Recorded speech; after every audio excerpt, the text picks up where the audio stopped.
He'll ask for a hug, and you can't really touch more than his head. And then he said something that he never said before in all this time. I don't like it when people touch me. It feels weird.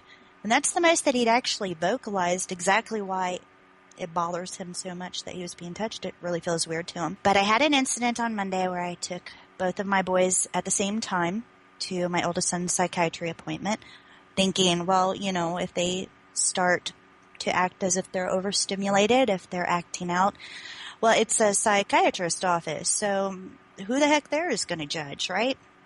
So we go through the appointment, and then we come out, and Jonathan was immediately distracted by the big bin of blocks. So I couldn't, he wasn't hearing me. And I'm like, all right, well, we have to go. I have to go get your next appointments going, and we need to go. And he wasn't hearing me. He was too fixated. He was very focused on these blocks. So I got down face to face with him, and I pulled his chin up until he was looking at me. And at this point, we had the attention of every single person sitting in that waiting room. And my boys noticed that, and they don't know how to take scrutiny or anybody showing them attention whatsoever. And it just started escalating to where Jonathan was spinning in circles with his jacket half on, half off, and humming some type of song, and Alex was laughing, and everybody was looking. And a little girl, 10 or 11, she stood up, left her parents' side, or her mother's side, and she walks up to about 10 feet away from us and is just standing there staring. And the whole waiting room is staring at my children. And something inside me, I just became extremely furious. And so I'm making eye contact with these people, and nobody is having the decency to look away. Like, they have a right to stare at us.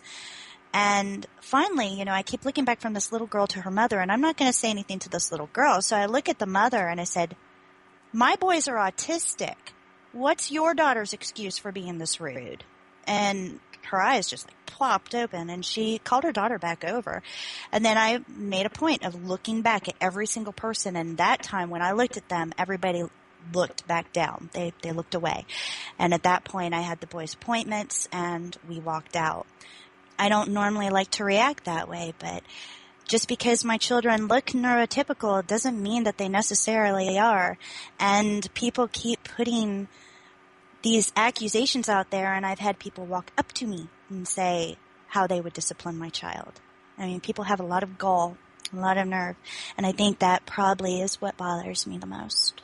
I'm wondering if you've noticed a difference in the expectations that you have for your neurotypical children versus the expectations you have for your spectrum children. I've noticed that my 11-year-old daughter, well, she has automatically stepped into the older child's role. She is very mature, and she handles things, and she just automatically behaves the way that you would expect the oldest child to behave. So when she actually acts like a child, I don't have as much patience, and I have to remind myself that just because she's not a special needs child, she's still a child. It doesn't take away from that. But I find myself having to remind myself of that on occasion because so much of my focus goes into my boys. So I'm kind of wondering what the rest of you have found with that. My situation is a little bit different only because I have the 13 and the 11-year-old. The 11-year-old is the autistic child. And part of the year they live with their father, and part of the year they live with us. So that does add a different dimension. Also, Nathan and Neo have always been very, very close. And the only time we really had to kind of renegotiate child standing or maturity is when that happened. It took a little while for us to be able to kind of balance Neo's frustration and Nathan's pretty much, didn't care attitude. But Hartley's always been the big girl, and she's been pretty much treated that way. Neo has followed right in tow. I mean, I have a pretty darn good situation when I think about it. I've had to reevaluate the way that I treat Matavia at times. Like you, I have to understand that she's 12. She's a kid. I need to let her experience being a kid. She's also become a outspoken defender of her sister. She doesn't let anybody take advantage of her. She's very protective of her. If somebody says something under their breath, Mathias is very quick to turn around and say, well, you know, my sister has autism, so I don't know what your problem is, but I think you need to think about that. They're just small things. It's almost like she's become her own, her sister's own mini advocate, and she's a strong child, and I think a lot of times Adara sees that in her older sister and has begun to take on a few of those qualities herself, which is really neat. I'm actually very, very proud of her. And because we have to spend so much time taking care of Adara and you know, sometimes leaving a store or in the middle of shopping for Mathias, we try to give her time to get away on her own. We send her on trips to go visit relatives in Florida for a couple of weeks.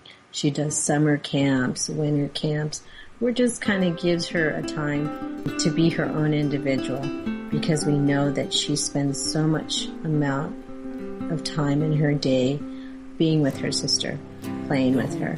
And we've felt that it's very important for her to find her individuality and know that she is her own self even when she's apart from her sister.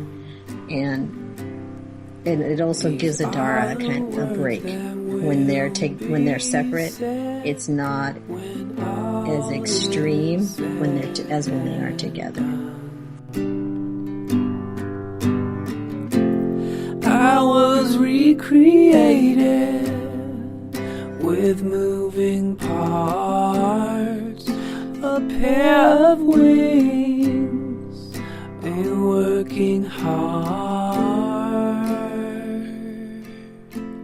Not at all natural, not at all natural.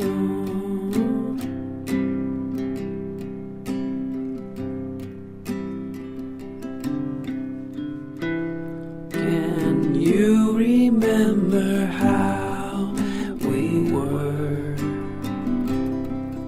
We never saw this coming. Never knew I needed something to lose, but lose something I did. I was recreated from broken shards, a pair of eyes to see the stars. Not at all natural, not at all natural.